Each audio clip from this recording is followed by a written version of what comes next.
Hi there, and welcome along to episode 97 of the Gersnet Weekly Podcast, the totally free and independent Rangers podcast made by the fans for the fans, and where the content is always 100% absolutely free. Remember, it is not just the podcast that we have here at Gersnet, and if you haven't already done so, it's very worth your time heading over to www.gersnet.co.uk and having a look at all the articles, all the match previews, match reviews, and the friendly discussion forum where you can find myself and the other guests this evening, and you can join in the conversation at the website. The pod is, as I say, episode 97, so we are fast approaching the centenary. We would, of course, still encourage any subscriptions, any likes, shares, comments, anything you can give us as we try and grow our profile. That would always be very much appreciated. The pod is live this evening. It's just gone 9:30 on Sunday evening. But if you're not listening live, the pod is always available for download from first thing on a Monday morning, and that's available on Acast, iTunes, YouTube, Castbox, Stitcher, and even on Spotify. So there is no excuse for not giving us a follow on that as well. My name's Ross Bennett, and I'm going to be your Gersnet podcast host for this evening. What we're going to be doing tonight is taking a wee look. We were going to start by looking at the pre-season friendlies, but the pace of all of this Alfredo Morelos chat, I think it's only fair that we discuss that first off. We'll then take a wee look at the games against Motherwell and Coventry City that are taking place in the week. We will then have a little preview ahead to the SPFL Premier League starting next weekend with a difficult trip up to Pataudry. And then we will close the show by discussing our memories of David Hagen. Obviously, it is a very sad week this week in the Rangers family, with the sad news that David Hagen sadly lost his fight with motor neurons disease earlier on in the weekend and passed away. And I know that I speak for myself and for everyone else at Gersnet when I just want to pass on the very best of wishes to his loved ones that have been left behind. Now, with me this evening to compensate for the fact that I'm a bit of a fud who doesn't really know what he's talking about, we have got two of Scottish football's most respected journalists. First of all, from the prestigious Dundee Evening Telegraph, we have David Wren. David, how are you? Good, thanks, Ross. Yeah, I'm not sure about that title for Stewart. I mean, I'm obviously one of the most prestigious journalists, but yeah, no, all good. Certainly reeling after the amount of news we've had today, but all good to happen on a Sunday, so it gives us plenty to talk about. No, absolutely. We have a jam-packed show, and we'll try and cram it all in. Also with us, as we say, is Stuart Weir. You'll have heard him not just on this show, but on the nation's leading sports broadcast. Stuart, would you say that we are more or less professional than TalkSport? I would have to say I was searching around the study there looking for whoever it was you were talking about. It didn't. It resembled me in no way, shape or form. No, it's delighted to be back on this evening. And as David rightly says, there's enough to be talking about tonight. We're almost getting back to some sort of form of normality, and normality, I think, around Rangers means transfer speculation and around a certain striker as well. Yeah, exactly. It's kind of the news that, you know, it's the kind of thing that you expect it, but it doesn't make it any easier when it does come along. We had the rumours breaking around about 10:30 this morning. Seems to be stemming from a French journalist who's tweeted the fact that Alfredo Morelos has agreed terms with the French side Lille. Now, obviously, there had been rumours actually for a little while that bids had been coming in, and it was a bid from France. So this isn't a great surprise to see this kind of development. Stuart, we'll start with yourself. What's your immediate reaction to Morelos being linked with a club like Lille, and considering how well Rangers have done in the Veolia Trophy, is it fair to say that stepping to Ligue 1 is a step down for Morelos? I think this story is actually, for a lot of people, it will have become a reality this morning. I think actually this story's been kicking around from about, I think maybe Friday, maybe even Thursday last week, that there was a connection, or there was a link with Lille looking at Morelos. It seems to be a slightly, how can I put it, reverse engineered transfer. If it was to come around, that the player agrees the deal and then the club start to speak. I know it's all about player power just now. But this would be a new one even in me. So listen, I don't think there's been any real formal discussions. I know there has been obviously wind of this bid being offered or tabled, and as it stands just now, I think there's I don't think it's just Lille that are maybe interested or an interested party. I think it would be beneficial for Rangers as well if they opened up discussions, if this was to become public, that they actually made it known that there were other clubs involved in this as well. Now, whether that's just to try and drive up the transfer fee or whether it's legitimate, I think it's actually the latter. You don't have a track record like Morelos and not attract attention. However, I think as it stands just now, this is a distraction that I don't think, Rangers fans don't really appreciate it just now. I think the club will appreciate it even less given the fact that, we're only 6 days away from the start of a new league season. And that would make things rather rushed if Morelos was to leave and Rangers had to find a replacement. Well, that's the real concern. There's a few things in there, Stuart, that I think we probably need to unpack. So, David, what are your thoughts then on the financials of the deal? Because it's something that Morelos has been with us for 3 years now, and in that time he's got around about a goal every other game, looking at his kind of Rangers career stats. And the narrative that we have as fans have had around him is that the financial value has gone up and up and up, and it probably peaked about 6 months ago. Now, bearing in mind that what we're talking about here is not just someone who scores goals against, jobber Scottish teams, but this is the top scorer from this season's Europa League and has consistently found the net against, top class European opposition. Now, there's a lot of rumour and there's a lot of speculation, but depending on the sources that you listen to, the fee involved is anywhere from, sounds like 12 to 20 million, probably somewhere in that bracket there. Now, when you consider sell-on fees to Helsinki, the agent will obviously take a nice little whack of that. Where would you hope to be placing the value of Morelos, considering that the stat is he's only actually scored one goal in 2020? It's quite difficult because you look at other deals, and especially in England and stuff like that, and you'll sort of try to unpack them and wonder where Morelos falls into that. And also, I would probably say Dembele as well. Was obviously, don't get me wrong, was a good player, a really good player. I think he'll probably go on to do well after going to Lyon, but he'd been injured for a long time and sort of in the Celtic team. He went for about, I think, 20 million. So Morelos for me, at this moment in time, if you offered me, 50 million and maybe a decent sell-on clause, probably would take that. But I mean, anywhere between 15 and 18, I think would be fair enough. As you say, I mean, he's fallen off a bit from where we were sort of winter time. So yeah, I think between 15 and 18. But I think that selling clause is key for us as a club. I think we need to be really looking at the best way to move players on and ensure that it's the best for us, because I think for many years we've not done that, and it's come back to bite us. So if we're going to let go someone like Morelos, we want to make sure that we're not only making the best possible deal happen now, but that we're going to benefit in the future as well.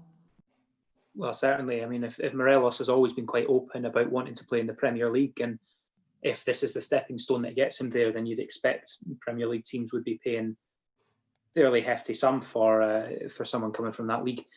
David, to what extent do you think that COVID will have some kind of impact on the finances of the deal? The way that I see it is that clubs like Rangers, will have taken a significant hit on the finances with the lack of football, the lack of crowds. But then any buying club as well surely is feeling a bit of a financial pinch. So do you think that A, we might be more desperate for money and in that sense more compelled to take a lower offer? Or B, do you think that the buying club might actually find their finances a little bit more limited than he would have done 6 months ago? I mean, if the figures are right, which as you say, range depending on who you listen to. But I mean, the Athletic, who I think have had quite a good relationship with certainly people within the club of late, pitched at about 13 million. Now, if that's accurate, then that would suggest that we're not, taking low ball offers, because for me, 13 would be about a low ball offer and something that wasn't completely laughable, but something that wasn't quite the level that we were hoping for. So if we're knocking back 13 million, you've got to think that the club are serious about what they want and they're willing to fight for that. And listen, I've no doubt, and I agree with what you said there. I think everyone in football is still on the pinch, and I think you'll notice that from some of the deals or lack of deals that are done. I thought I was quite surprised that we shelled out the money we did for Hadji at the time we did, and it was still very much up in the air. Maybe that's just the vote conference from the board and Stephen Gerrard. But I mean, as I say, I think when we're knocking back that sort of money, which is big money for us and for any club in Scotland, then that would suggest to me that we're not going to be lowballed by another club when it comes to our biggest players, which is good, because I think in the past, again, going back to the past and what we've done wrong in the transfer market, certainly that would be one as well, not taking decent valuations for our players. So, I mean, hopefully we're going to play hardball and make sure that we get the best deal for the club. Yeah, and I suppose that's where it becomes important to know if there are other teams interested. And as Stuart says, I think there probably must be. And maybe that information finding its way to the Atlantic, that the bid is lower than you'd expect, is the first step in drawing out some kind of bidding war. I don't know how much a bidding war really happens in reality, but it might suit Rangers to put out in the public domain that the bid was low and that we are still listening to any kind of significant or serious offer. Now, Stuart, you mentioned in passing there something that I want to focus on, which was that it seems a little bit topsy-turvy that Morelos has agreed personal terms with the club, whilst it seems that Rangers are quite keen to stress no bid has been accepted and there's no kind of formal offer on the table. Now, am I being naive here, or is that not a little bit untoward? Is there not something wrong about this? And does this fall into the area of tapping a player up?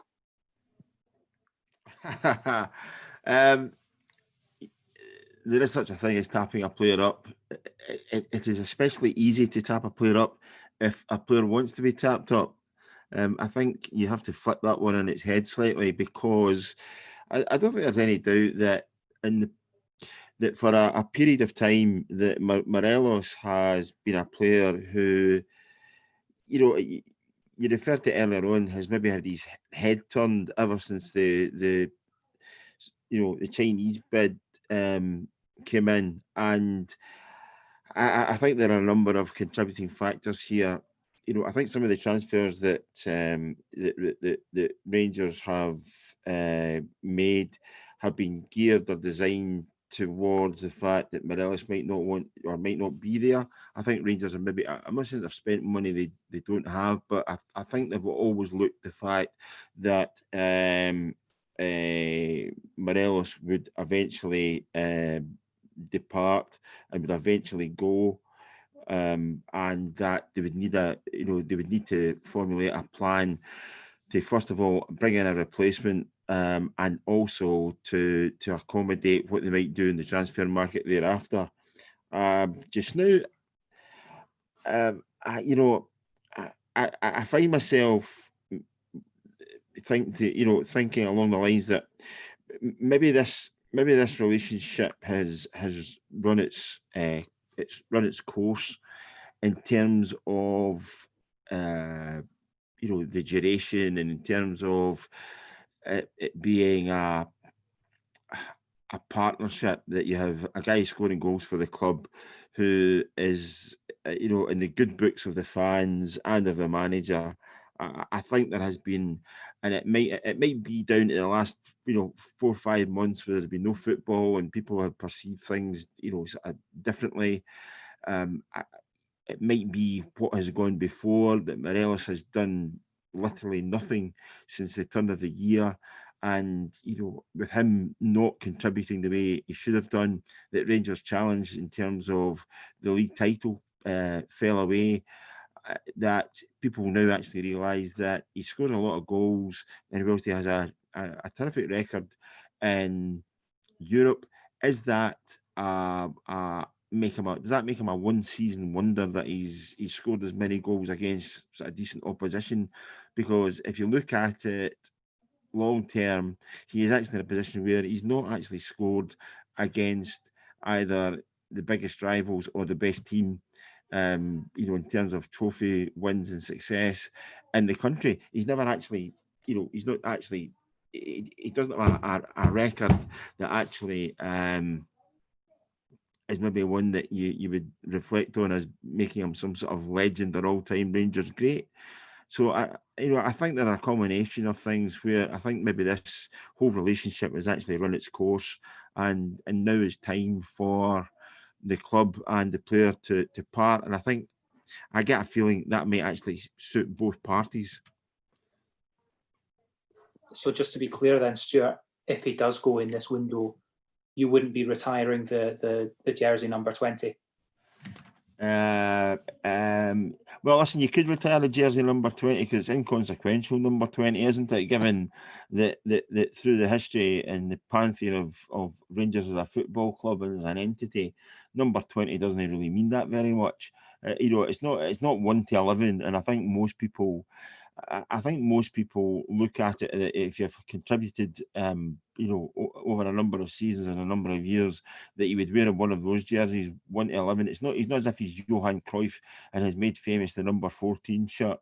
It's not as if if you want to retire it. To be honest, I wouldn't be doing that either, because you're losing a squad number. And to be honest, I really don't think he's contributed as much as some people think. Maybe he has done. He's scored a lot of goals. He's got a good track record when it comes to scoring goals. The percentage of goals scored over the number of games played. But ultimately, what have Rangers won during his time at Ibrox? And B, against the best in the domestic competition, how many goals has he scored against them? And I think you'll have people saying that he's nothing more than a flat track bully and he can score goals against everyone else except the team that really matters. And I think there are one or two who would actually, that argument might favour them just now. Now, David, we found ourselves in a position only 4 or 5 days ago that Steven Gerrard was talking about how he's very open about needing another striker. That he didn't want to find himself in a position where he's caught short with Morelos being suspended or Defoe getting injured. Lo and behold, Defoe gets himself injured, and whilst we don't know the extent of that, it's probably going to be a few months before we see Jermaine Defoe back on the pitch. We now look like we're going to be losing Morelos in this window because, as Stuart refers to, even if he isn't sold to Lille, the boy's head's been turned and it's very clear that he wants to go. So how much more difficult has this conundrum or this problem in the striking area become, and really what do Rangers need to do now to reinforce? Yeah, I mean, it is difficult. I think it's been a strange turn of events, but I wouldn't be surprised if the club has known for a while that these bids or this deal would potentially be on the table. So it wasn't surprising to see Steven Gerrard sort of set his stall out last night. I think it's a trick every manager uses to sort of show that reinforcements are needed. I think even when you look at the amount of substitutes that they had on the bench yesterday, there wasn't quite as many as Coventry had. So yeah, I mean, I think the idea of reinforcement, going into a big game on Saturday, which, whatever the circumstances behind closed doors or not, is, it's always daunting going to Pittodrie and especially in the first game of the season. So we're going to need to act fast, and I think that means both in, getting Morelos out the door if that's the way it's going, but also bringing someone in. We've got 5 days, 6 days to do it now. But it's vitally important, and I'm sure you'll come on to it, but there's not been a shortage of options. Going by Twitter this morning and this afternoon, in terms of who people would like to see.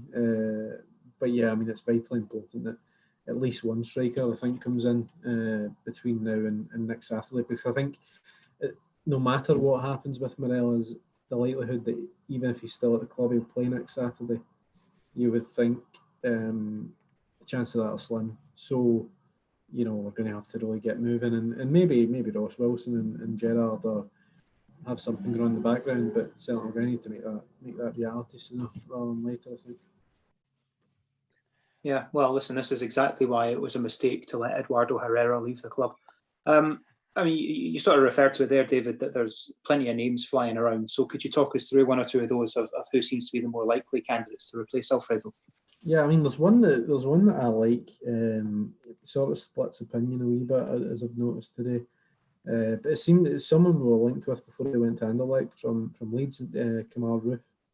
He, to me, is a nice player. I think would actually fit nicely into the way we play as well. You know, he's quite an agile striker. He's fast. He gets in and about the defenders. Can finish, and you know, he's shown that in his final season at Leeds, and he scored a few goals at Anderlecht last season, albeit I think he only played 14 or 15 times in the league. But to me, that would be a good signing. Someone that's in, you know, reaching the prime years of his career and his proven track record in the Championship in England. You know, to me, that would be a good piece of business. But you know, the others that have been mentioned, you know, the more homegrown ones, I suppose. Sorry, not homegrown, but in Scotland, would be Dykes and Cosgrove that have been mentioned. But to me, they would be options as maybe a second or third striker. And I think the likes of Roof would probably represent more of a, you know, a main out and out striker that would play every week. And actually, as I said, you know, I think the way we play and the football we play, I think would suit someone like Roof, who is maybe not quite as physically strong as Morelos, but certainly can link the play, is fast, has an eye for goal. And I don't think, you know, to me, there isn't a straight swap for Morelos. He's one of the most, you know, unique strikers that I've seen at Rangers in recent years anyway. And that he's just so, you know, the way he uses, you know, his rear end to just control defenders, and the way he puts himself about, and his unconventional way of finishing, even, you know, I think back to that goal against Porto last season, and that was just one of the most unconventional strikes you'll ever see. You know, that sort of half full volley, the left foot in the bottom corner. So, like, are we going to get a like for like? Probably not, because it's going to be really difficult to do that, I think, because there aren't many like him. So, to me, I'm very much in the Roof camp, and if that was a deal that was possible, I would be delighted to see him come. And then you'd maybe look at someone like, I don't know, Cosgrove or Dykes, who are young and could come in and play second or third fiddle and be brought on in games where we maybe need that physical presence in the final 20 minutes or whatever. They're the ones off the top of my head that I think should be in the running, but certainly Roof, I think, would fit in quite well to the way we play. Is there any concern, just looking at Kamar Roof's stats here? So obviously this year, Anderlecht, 13 appearances, 6 goals, but his time at Leeds, 110 appearances and 28 goals. You know, you're looking at a goal every 4 games there. Is that really prolific enough to replace the material contribution that you get from Morelos? Well, I think in that last season, he did well enough, you know, to get the move. Didn't quite shoot them to the top flight, but you know, that league is a particularly difficult one, and the actual demands of it. Now, I genuinely think if he came to Rangers, and the way we play, and the fact we're always in the front foot, and we're generally, you know, the better team in the game. Yeah, I do. I genuinely think he would be a good option for us. And obviously, I mean, it's all up to personal preference. But having, you know, watched actually today, I've watched a wee bit of sort of the way he plays, and what he can do, and I do think his skill set would lend itself to the way we play. And I mean, for me this season as well, and the key thing to this season will be goals coming from elsewhere. And I think you really want to see Kent scoring a few more goals. You want to see Hadji scoring a few more goals, and I think you'll probably find that even when you look at the goals that Ryan Jack scored last season, it was actually I watched a wee highlight reel the other day. And I mean, I forgot some of the goals, and actually the amount of goals he scored, and I think he'll be looking to continue that as well. And then whoever plays off the right for us, contributing. I think we want to see goals coming from elsewhere on the pitch. But yeah, I take your point. Listen, in terms of his overall goal scoring record over the past, 5, 6, 7 years, perhaps not quite as prolific as you would want. But I think, given his style of play and the way he puts himself about, he would fit quite well into what we're trying to do at Rangers in terms of our style. But also, has scored a few goals, maybe not to the level of Morelos, but certainly, scored a few goals in his last season at Leeds in what is a difficult, really difficult league. Another thing, just to pick up on what you've said there, I mean, the other thing about Rufa is that, I mean, what age is he? 20, 26, 27? I mean, he's an experienced player. I don't think he's bringing any of the kind of baggage that maybe likes of Morelos might have to take with him. And I think he's a guy who's a pretty focused player. He knows what he wants to do. Not everybody picks up their boots and leaves Championship football in England and heads for the continent. It seems to be a move that has worked for him up to a point. Again, if you also look at his time at Leeds, his strike record or his strike rate was pretty okay, but that was a really troubled Leeds United team that he played in, with a lot of changes on and off the pitch, and also a huge amount of pressure on those that actually played for Leeds, given what the expectations levels were. So I think that side of it, having been at a club where there was a lot being asked of him, and actually he did deliver the goods, I think that would set him and Rangers up well if he was to be the replacement. On some of the other names you mentioned there, David, I mean, Dykes has been one where I'm surprised that nobody's actually taken a look at a guy a lot sooner.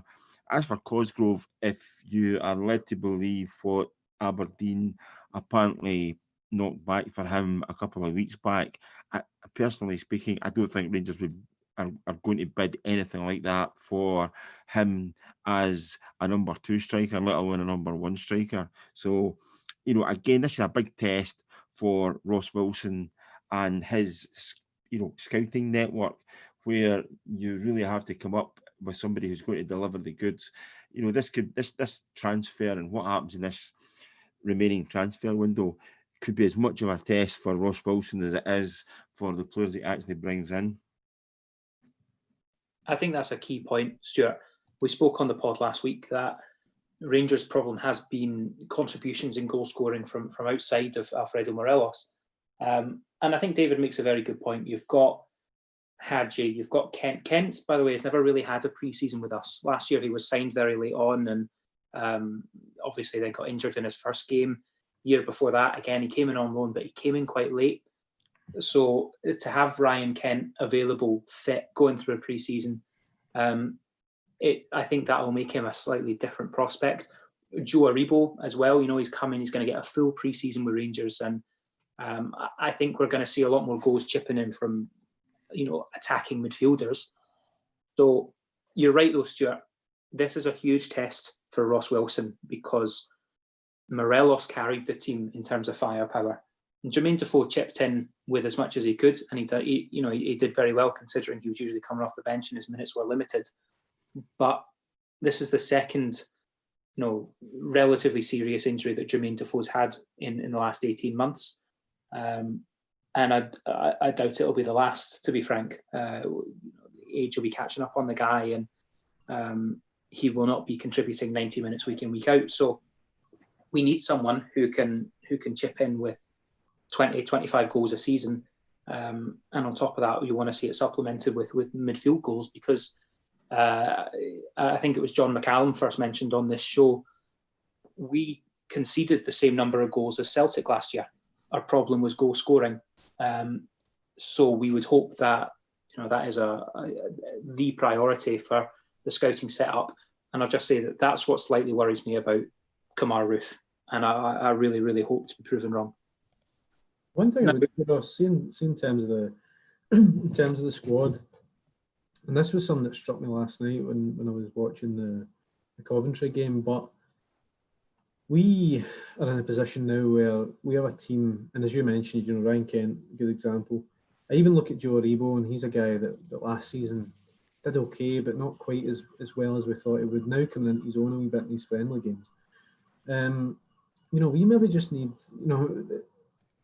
the striking department is obviously an issue now, and that's been forced on us due to Defoe's injury and Morelos. Maybe we're adept in the market anyway, who knows. But I think, going into this season, to have such a settled squad, I mean, you look at it, how many players have we brought in? Three players so far. And that includes Hadji, who was here last season. That's something that we needed, was a really settled squad and one that wasn't going to have major upheaval. Because when you look at the starting lineup, it's likely to start the game on Saturday at Aberdeen. Probably McGregor, Barisic, Edmondson, Goldson, Tavernier, Kamara, Jack, Aribo, Hadji, Kent, and we'll wait and see. But generally, that's 10 players there who were here last season, and that's not such a bad thing, really, when you think about it, because it's a more settled squad that, perhaps will be more likely to. They'll know a wee bit more about the league, know what's required. We'll know each other, more importantly.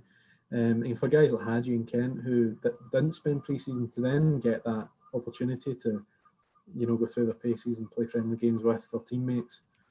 I'm quite excited about the new season. I'm quite optimistic that this new settled squad and the fact that we've not had major upheaval in the summer will serve us well, and I hope I'm right.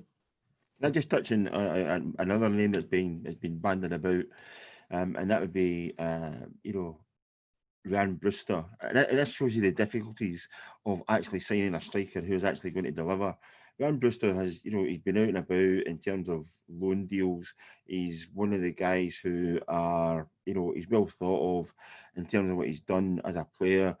He's the kind of player that Liverpool don't know how to use or can't really use him or utilise him, but they don't want to lose his services. They want to keep him a Liverpool player. So therefore, you'd be looking at a relatively big fee if it was to go beyond a loan deal. However, the point I'll make is Brewster is in a position where Dominic Solanke was not so very much that long ago. And you look at Solanke leaving Liverpool, and 18 months ago moved to Bournemouth for 19 million quid and has contributed the sum total of zip. I mean, he scored a couple of goals of late, but nothing compared to what a 19 million pound transfer. So that was a guy who, for all intents and purposes, was I wouldn't say a must-have name, but that was a guy who a great many people rated very, very highly, who had been at a club like Liverpool, knew what it was about at the top level, had performed elsewhere, and absolutely bombed as a Bournemouth player. And I think, just using that as an example, that shows you just how difficult it is to come up with a striker who is actually going to, convert the opportunities. Rangers make enough opportunities. He needs to score the goals, but I think the point that both of you have made, there has to be a contribution from someone else. If you play with one striker, all the onus is put in that one guy. So there has to be a contribution from the three midfielders coming in from behind, whether it's the two wide guys or not. If you look at the way that Liverpool play, they don't play with a defined out and out striker. They play with more as a centre forward. Bringing in the likes of the two wide players, and whether Rangers adopt that kind of tactic, I'm not quite sure. But that would put an even bigger onus on the guys out wide who really haven't, maybe scored as many goals as they should have done. Well, Dominic Solanke was relegated today with Bournemouth, so maybe we'll be picking him up on the cheap. For body parts. Exactly. I like what you're saying about Ryan Brewster, though. And again, he's had a very, very good season at Swansea, as far as I'm aware. The last few months, certainly the second half of the season in particular, I think he's been very, very strong, and that's one of the names that would excite me. I wouldn't be, similar to David, I wouldn't necessarily be averse to a Lyndon Dike or a Sam Cosgrove, but the points that you're making about the money that would be involved and for that calibre of player, probably not. So it's interesting times ahead. I think let's now try and phrase this conversation with a lens on Aberdeen next week, because this is going to be a very, very difficult opening to the season. Stuart, what would you do then in terms of the striker berth if we're unable to bring anyone in? Who do you get to lead the line?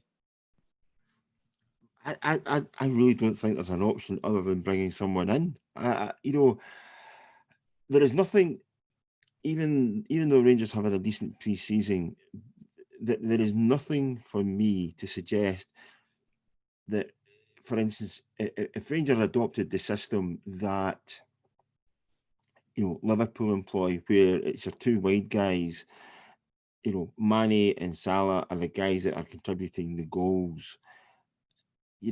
I think to suddenly rip up your game plan and say this is the way we're now going to play would cause as much upheaval as not having an actual out-and-out striker. So I think that Rangers need somebody, whether it's somebody they bring in or whether it's somebody who's makeshift. I still think they need somebody to lead the line. Personally, I think they would need to bring somebody in, and maybe one, maybe even two players in, by its very nature, playing a 4-2-3-1 formation. If you go back 20 years ago when one or two Spanish clubs, especially Valencia, played with that format, that was the way to go. But again, you put so much onus on the one striker that you have and the one target man that you have, that not only has he to link up the three midfield players and bring them into contention, he also has to score goals. And I remember having this debate with Alex McLeish many years ago when he was saying, yeah, this is the way that you have to go, because he wanted to play Thomas Buffel behind Dado Perzo, right? And it was like, yeah, okay, I can see that. And then referred to Valencia, that was the way Valencia played. But Valencia has John Carew up front with Aymar behind him. You know what I mean? It was you're talking about a Rolls Royce and a Bentley sitting in your driveway, as opposed to a Mondeo and a Fiesta. And I think sometimes people get caught up in actually playing a certain system rather than suiting the players that you actually have. So the system that Rangers played suited them and suited Morelos. I think it would be dangerous for Rangers to deviate too much from that, and I think I can't see that happening a week away from kicking off the season, when you're going to Aberdeen, whether there's a crowd there, whether it was a Wednesday night you played, whether it was a live game on a Saturday or a Sunday. It's going to be a difficult place to go and pick up a result, even by the psychology of it, just going there and actually getting a decent result. So I don't think you want too much upheaval, and just to find yourself with either a new face or an old face stuck in a new position going to Pittodrie. I think that's something that has to be rectified sooner rather than later. No, that's an interesting point about an old face stuck in a new position. David, if you are Greg Stewart at this point, are you kind of licking your lips and rubbing your hands together, thinking this is finally the opportunity you've been waiting for? Yeah, I think he's probably the only option there. But I mean, Greg Stewart won't let us down on Saturday. That's for sure. I think he's been underutilised since he came to the club. having watched them, at Kelly for a long time there, I say a long time, it was a good 6 months anyway, and he played really well in that 6 months. If he's in the right environment, he can thrive, and I think that last season he probably could have been used in some of the league games after the Europa League ties on Thursday night. And he wasn't maybe utilised in the way he could have been. I think he had a couple of good cameos last season, but yeah, listen, as I say, good opportunity for him if it comes along, and I don't think he'll let us down. He's a good player, and if it comes to that, and that's who we've got to go with, then I wouldn't be worried come Saturday. And I think it'd be a good opportunity for him to stake a claim as at least a first team player. I don't think he'll start every week, but certainly would give him a chance to show what he's got. Again, David, and this is not disagreeing with you. I'm merely sort of reiterating the point I made about the expectation levels and the pressures of guys who are already there. Now, you're mentioning about Stewart. Some people will say, well, Barker could play there, Murphy could play there, Jones could play there, Derek Johnson could play there. Any name you want to throw up there, there is going to be an emphasis on that they could be, and again, nothing's finalised or done in terms of any kind of deal, but they could be the guy to replace Morelos. Now, that was a label and a ticket that actually weighed quite heavily, I think, last season at times on Defoe, who's a far more capable striker than anybody else who's available at Ibrox just now. Hence the reason why I think this is, it has to be some sort of light for light move that if Morelos is to go out the door, you're bringing in somebody really, really quickly, and because I think even the guys in the squad are looking for somebody who identifies as being a striker and with a track record, as opposed to somebody who, well, they've had a chance before and they haven't done particularly well. I think in going to Aberdeen of all places, I think you're really trying to make a statement and trying to put a marker down for the rest of the season. Now that leads me on quite nicely to the next question, Stuart. Putting a marker down and making a statement. We kick off, the lunchtime kickoff on Saturday to open up the new season. With Celtic playing later and with the importance that's being placed on this season for the historic 10 in a row, as we're constantly reminded, just how important is it for Rangers to, even on a psychological level, to get off to the perfect start and get 3 points on the board? Yeah, listen, I don't think you start any season thinking to yourself, well, it's a game at Pittodrie against Aberdeen.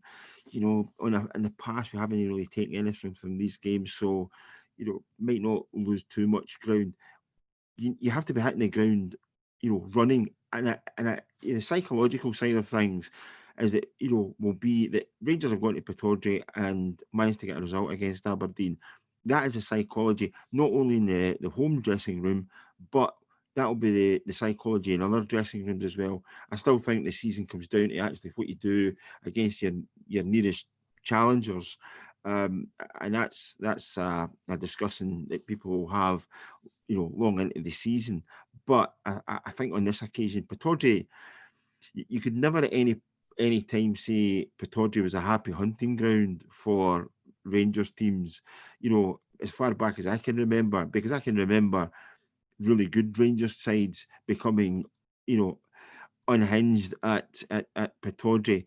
What I would say is that the one thing you would need to do is try and keep 11 players on the pitch, so it might be no bad thing that Morelos might not be there, and and secondly, come away with something that actually adds to your pre-season, not like hitting the buffers and suddenly having to start again. I think Rangers have a couple of results, both in France and at Ibrox, where they could say, yeah, we're playing pretty well, but you have to deliver domestically once the real challenge comes around, and that's your bread and butter stuff, especially in the SPFL. So I think that Rangers are looking for a performance that you might describe as having a bit of continuity about it, that you see the same things against Aberdeen as you've seen maybe against Coventry and against Motherwell, and again maybe as you've seen in France, rather than this being a completely rip up of the script and start again.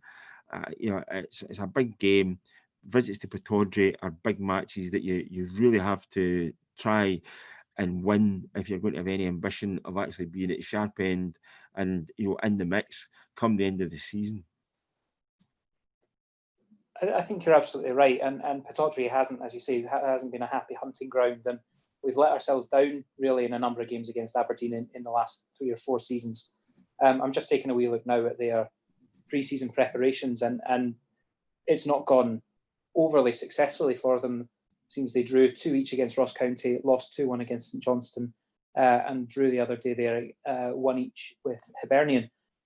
So they're testing themselves against direct competition in the SPFL. Now, in our matches against SPFL competitors, we've obviously beaten Hamilton and then comprehensively beaten Motherwell. So, David, I don't know how well you kind of know or have analysed this Aberdeen side, but in terms of a preview for next Saturday, as we really get down to the meaty stuff, how do you view that Aberdeen squad? And in particular, where do you think that there are weaknesses that can be exploited? Well, just on what you sort of described as a pre-season there, I think their pre-season was quite curtailed by an outbreak of coronavirus, so it didn't get off to a great start, and I think they were a wee bit behind everyone else. But yeah, I mean, it doesn't sound great for them. Obviously, they were in a bit of a, they weren't as good last season anyway as they had been in years gone by, but. In terms of specific weaknesses, it's quite difficult to tell, because we're not sure exactly how they're going to line up next week and really what they're like in competitive football, because like us, they've not the game, for 4 months. So yeah, it's difficult to pinpoint proper weaknesses, but I know you'd mentioned, we'd mentioned off air about the idea of there not being a crowd, and albeit we've had a massive backing up there, it's not a great place to go for us in terms of it's very hostile. So maybe they'll struggle with that as well, the fact it's a home game and they have no fans there, and it's basically just a straight football match with nothing else taken account.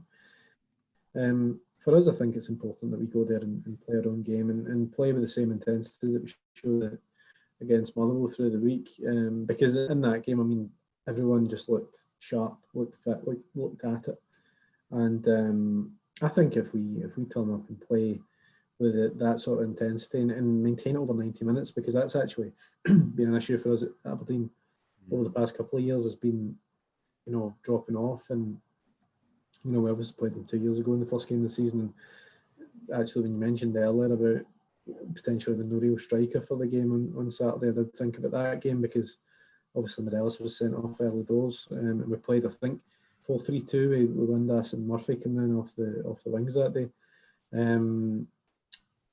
So yeah, we can see the late equaliser that day. Obviously last season at Pittodrie we gave up a 2-goal lead, so I think it's important to keep psychology going as long as we can, and make sure that we don't give away stupid goals, because if we can play with a good intensity going forward, then I think we definitely will score goals. So it's just about keeping them out the other end. But as you say, it doesn't sound like a great pre-season, and obviously last season wasn't the best from their point of view. So we've just got to go there and make sure that we dominate from the first whistle, I think. Can I maybe just add one other point here, which is, well, it's football related, but it's completely unrelated. If you see what I mean, we enter this new season in much the same fashion as we ended the previous season. That nobody has a clue, about how long football is either going to be away or going to be back for. Therefore, the Rangers game at Pittodrie, that could be the start of the season. The season could end, touch wood, this doesn't happen, but we could suddenly be in another hiatus where after one round of league matches, you could suddenly be sitting for another 3 weeks or a month or 6 weeks with no football again, simply because you do not know what's going to be happening given the health of the nation or what's happening within football.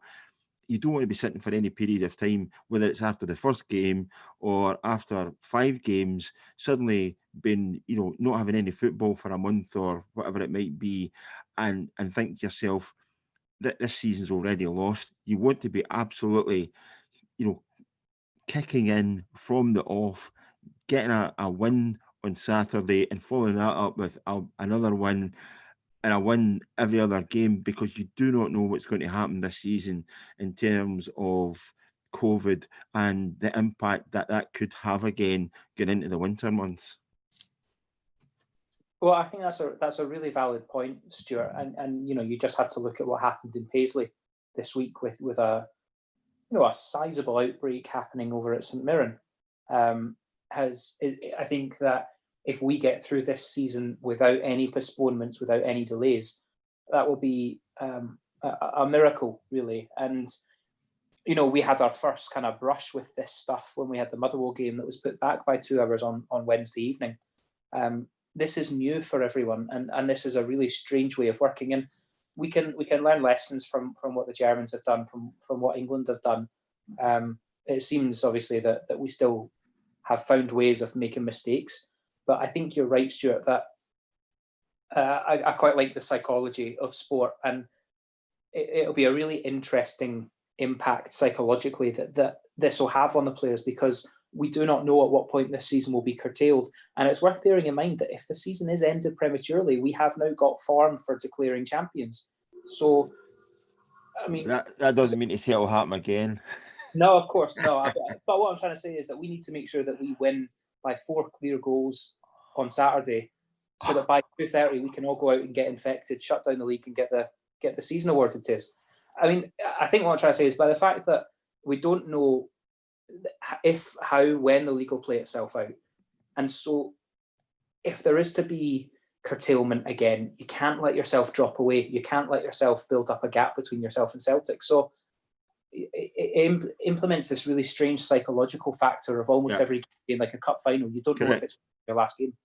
Correct. And I think that psyche is something that, I imagine every club might be saying it, but as we were referring to the Rangers this evening, I think that is something that they have to have at the forefront of their thoughts, that this is a cup final. You play this game like you play it as if it's your last game, and then you pick yourself up, dust yourself down, and you into the next game and approach it exactly the same way. And that actually in itself could be enough to see you through this season. Yeah, certainly. Now, David, if we think back to the pre-season friendly, so as we're recording this on Sunday, it was yesterday for us against Coventry City. I think that this was probably, it sounds silly considering we played Motherwell earlier in the week, but Motherwell were certainly not up to full fitness, it seemed. Coventry City, the way that they were set up with 5 at the back and playing very tight, very contained defensive football, probably posed to us the most realistic threat of a Scottish Premier League football club this season, in the style of opposition that we're going to come up against.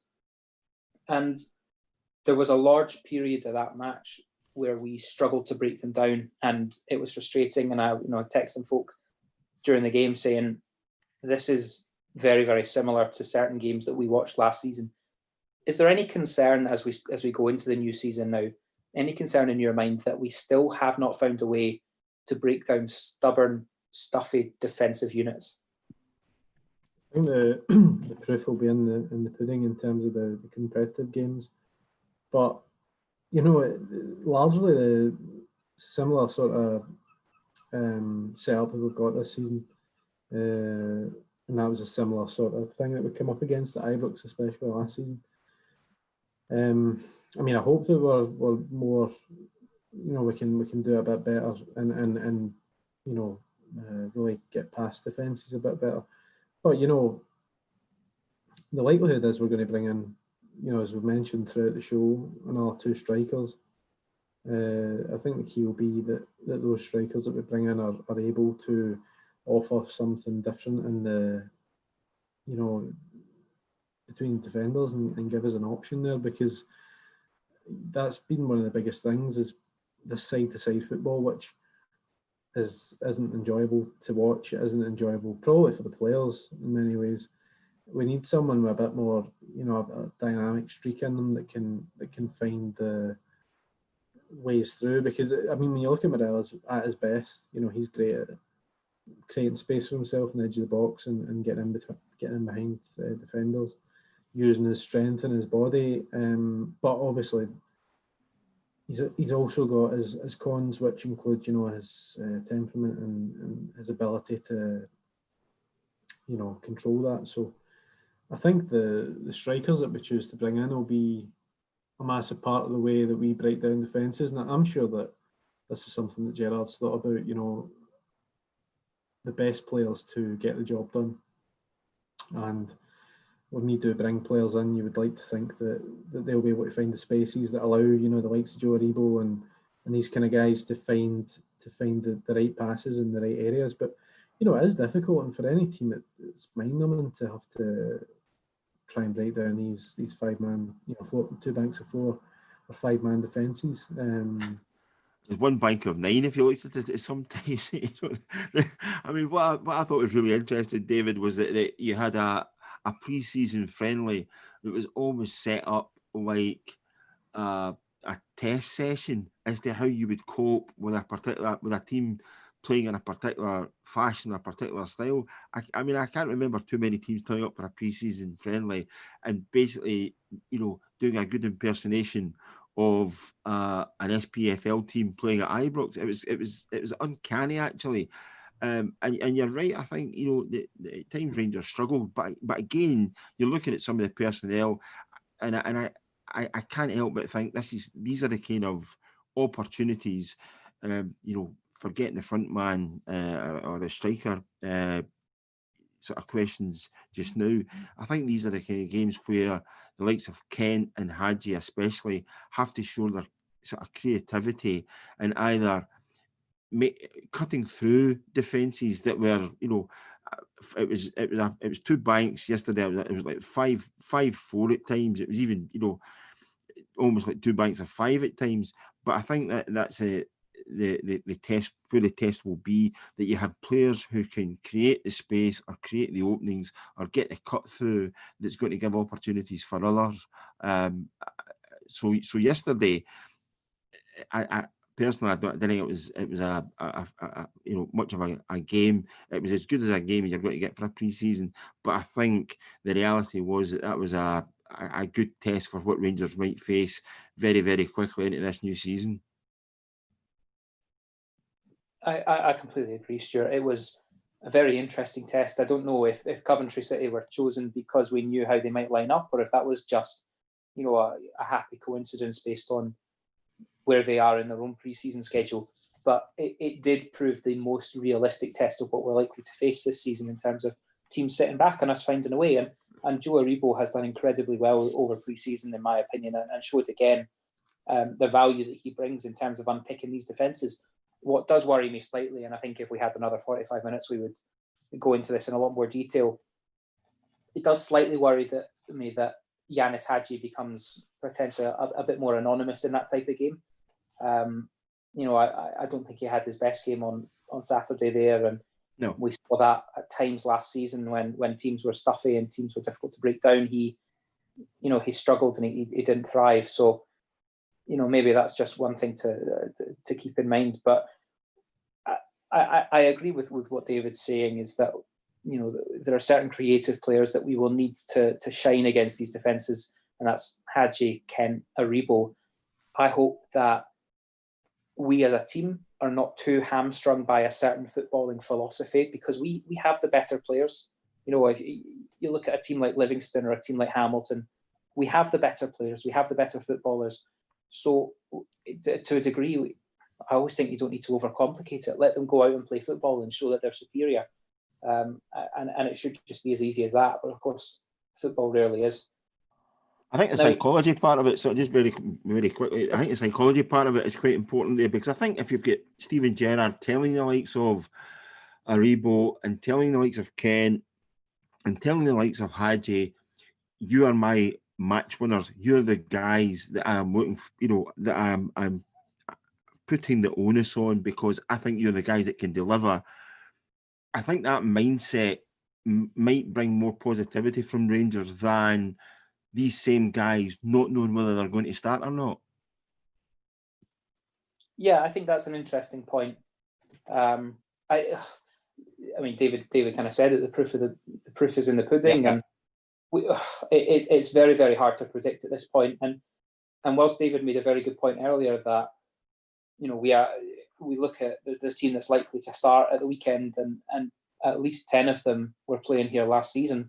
What concerns me is that these are 10 players who did not win the league, and actually, when you come down to the crunch of it, did not get as close as we might have liked. So it's a very interesting season. The psychology of COVID will have a massive impact. The fitness implications of the last 4 months will affect a number of teams in Scotland, I think. I don't know that every team will have been able to keep up fitness regimes and the like. So all of these different factors, even, as we've alluded to, the absence of crowds. You see what happened in Germany, where I think we had this weird situation of away teams were more successful than home teams following the resumption because the home advantage is gone. With the exception of having the comfier dressing room, the home advantage is completely gone because you don't have the intimidation of the crowd. And I believe that that's going to have a big impact on Saturday in particular, as we will not have that intimidation. Tav himself has said, maybe mistakenly, but in those programme notes that he was so derided for, has questioned the mentality of his own team. And maybe this will have a positive impact on us, that we won't have that mental ferocity coming at them. We'll only have to wait and see. And thankfully, there's not too much longer to wait. Now, listen very quickly, just before we wrap up the show, because I think we've probably rabbited on long enough. As I mentioned at the top of the show there, another very sad week for the Rangers family this week, as David Hagen passed away on Friday. Now, David had a long career in Scottish football, from Rangers through to Hearts and Falkirk, and then down the leagues with Peterhead and Bo'ness United. Stuart, what are your kind of memories of David, who really made a successful career for himself in Scottish football in the 1990s? Yeah, I mean, he was he was a player that came through and emerged at Rangers, and he emerged into a Rangers team that at that point in time, if you think back to like 1992, 1993, it started the 93 season. That was a really, successful Rangers side. And David came into that team, and I knew him, having, at the time I was with Evening Times, therefore you're almost embedded, as it were, with the Rangers squad in terms of every day you're at Ibrox covering, doing the Rangers beat. And he was an enthusiastic youngster, and he'd seen the likes of what had happened with, Neil Murray emerging and Stephen Presley emerging and Gary McSwiggan emerging. He'd also seen what happened to Gary, who had come into the Rangers team and then was suddenly sold to Notts County. And David started that 93-94 season really focused, that he wanted to perform, he wanted to get his fitness levels up, he really wanted to show that he could play, and started the season, fantastically well. I think it was 7 goals in 7 games he scored, and for anybody to come through the ranks at Rangers at that time was a major achievement. Even just to get a couple of starts was an achievement, because Rangers were so much this a finished article that there was very little you could do to that team that Walter Smith had that was actually going to improve it to any great degree. But I got a message last night from a good friend of mine, Colin Miller, ex-Rangers, ex-Hamilton Accies, former Canadian captain, and a guy who like David, did the rounds in Scotland and played with David at Hearts, and I think probably above everything that was said yesterday for me was the take that Colin had on David's career, and basically said, there was a guy who put everything into making it as a professional footballer, got his, got the results, got the credit at various places like Ibrox and Tynecastle, playing for Falkirk as well, and was just a thoroughly nice and thoroughly decent guy. I think the whole thing around motor neuron disease and kind of my association with it just now, you get to know that there's an inevitability about what's the outcome is going to be, and for David not to be with us, at that age, is tremendously sad. But for a lot of people listening and to this podcast, I think they'll be acutely aware that he lived the dream that many of them have had. He actually got to play a part in playing a blue jersey and playing in front of a full house Ibrox. And to that end, I think that's how I would always remember David Hagen. That and the fact that he left me with 2 cracked ribs, having jumped me, as Dav boys did from on occasional times when we were out in Choco doing pre-season training. It wasn't something I ever let him forget. And he usually just had this sort of cheesy grin and, apologised yet again.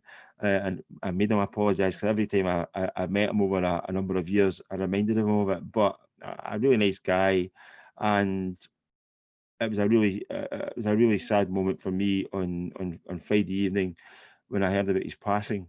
But if anybody's out there listening to this, be it with a glass in their hand or even a cup of tea, I'd raise that glass to a thoroughly decent guy in David Hagen, and he will be missed. Look, I think that's a very touching and fitting tribute to David, who, sadly passed away with motor neurons disease, which is a tragic condition that Rangers fans have sadly become acutely aware of over the past 12 to 18 months, obviously with the passing of Fernando Rickson as well. And really all I can do is echo that sentiment and pass on the best wishes really to all of David's friends and family from everyone here at Gersnet, and agree that this is a guy who played the sport that he loved for the clubs that he loved, and I think he was a Falkirk lad, born and bred I believe, and played over 100 times for his hometown club, and really that's the perfect legacy for any football fan to have. So of course, desperately sad news once again to hear of him passing away. Gents, we've kind of run a wee bit over the hour there, so I'll apologise for that, but I think it's probably about time that we wrap things up this week. All we can do now is look ahead to next week, when we'll have another show back and hopefully talking about how we've jumped to the top of the Premier League table with a resounding victory over Aberdeen. It's, if nothing else, it's incredibly exciting to have competitive football back again for Rangers, and it's certainly been far too long. I'd like to say a massive thank you to both David and Stuart for their company and their insight this evening, which has always been very valuable. The next show, like I say, will be back same time, same place next Sunday at 9:30, and will be available for download the following Monday. If you've not done so already, please do head over and check out the articles in the forums at www.gersnet.co.uk. And as we say during these strange and troubling times, please look after yourselves, please stay safe, and until next week, bye for now.